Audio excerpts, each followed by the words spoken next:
Hi friends, welcome to Anand Science Academy. In this video, let's discuss some hot questions from the chapter How do organisms reproduce? Shall we start? Here is the first question. In a bisexual flower, in spite of the young stamens being removed artificially, the flower produces fruit. Provide a suitable explanation for the above situation. Answer. Removal of stamens of a bisexual flower will not affect pollination of its intact pistil and formation of fruit. Cross-pollination has occurred, leading to fertilization and fruit formation.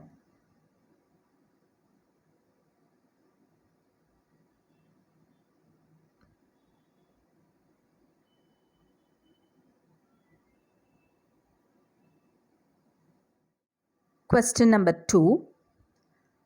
Can you consider cell division as a type of reproduction in unicellular organism?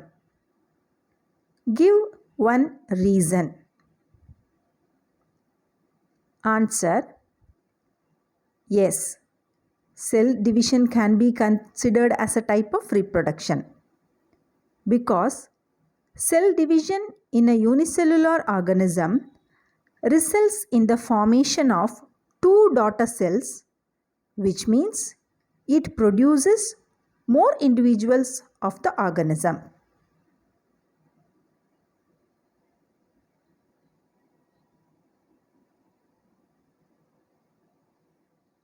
Here is the third question.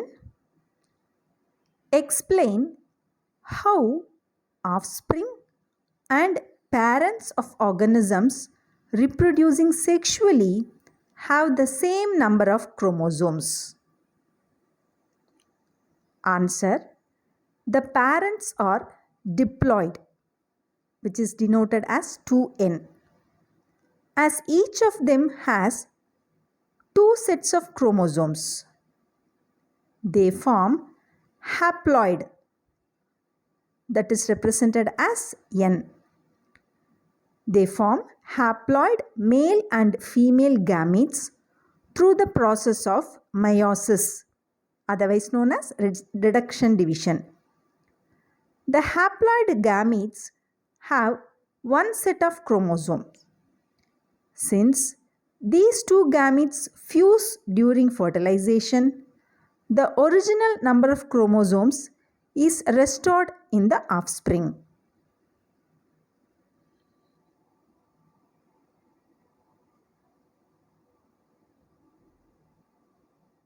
Question number 4. Colonies of yeast fail to multiply in water but multiply in sugar solution. Give one reason for this. Here is the answer. Energy is essential for any activity in living organisms. Sugar provides this energy for sustaining all life activities in yeasts. In water, it fails to reproduce because of inadequate energy in its cells. So, colonies of yeast fail to multiply in water but multiply in sugar solution.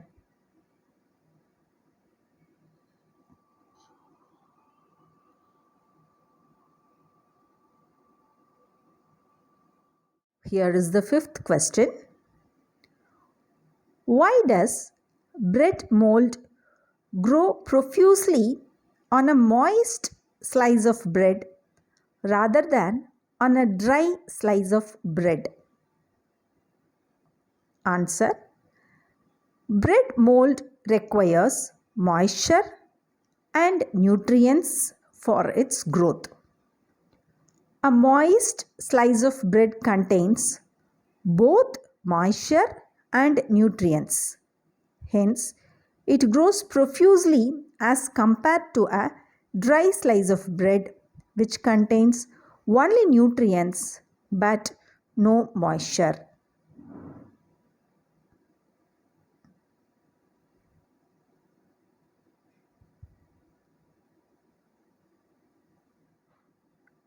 Sixth question. Give two reasons for the appearance of variations among the progeny formed by sexual reproduction. Here is the answer. In sexual reproduction, two parents have different sets of characters. Gene combinations are different in gametes. So, by the fusion of the gametes with different characters, more variations are produced in the sexually reproducing organisms.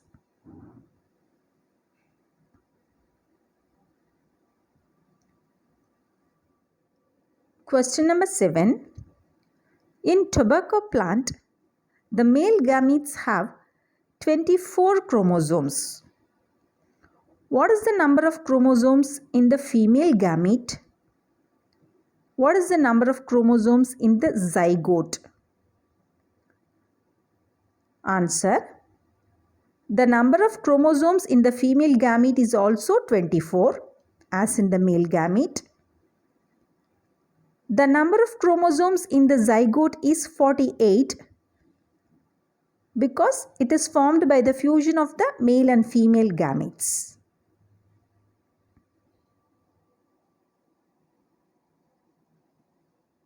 Question number 8.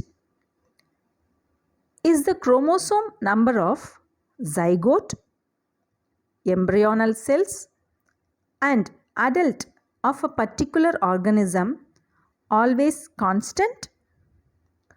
How is the constancy maintained in these three stages? Answer. Yes, the chromosome number of zygote, embryonal cells and adult of a particular organism is always constant. The constancy is maintained because the cells in all these three structures undergo only mitotic divisions. That's otherwise known as equational divisions.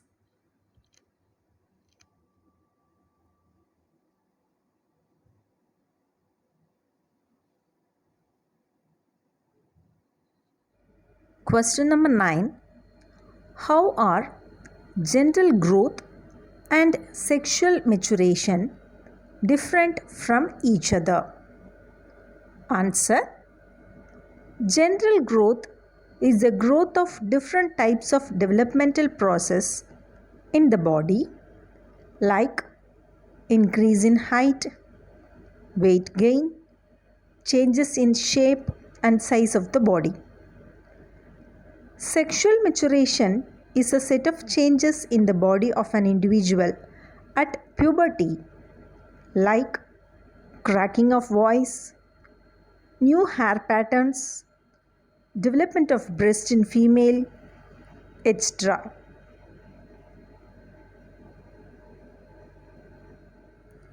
Question number 10. What would be the ratio of chromosome number between an egg and its zygote? How is the sperm genetically different from the egg? The ratio of chromosome number between an egg and zygote is 1:2. That is, the egg, which is a female gamete, will have half the number of chromosomes as in the zygote, which is formed by the fusion of male and female gametes. Sperm is genetically different from the egg in the way that it contains either X chromosome or Y chromosome. Any one will be there. Whereas an egg always contains an X chromosome in it. Hope this video is helpful for your preparation. I'll meet you again with another set of questions in the next video.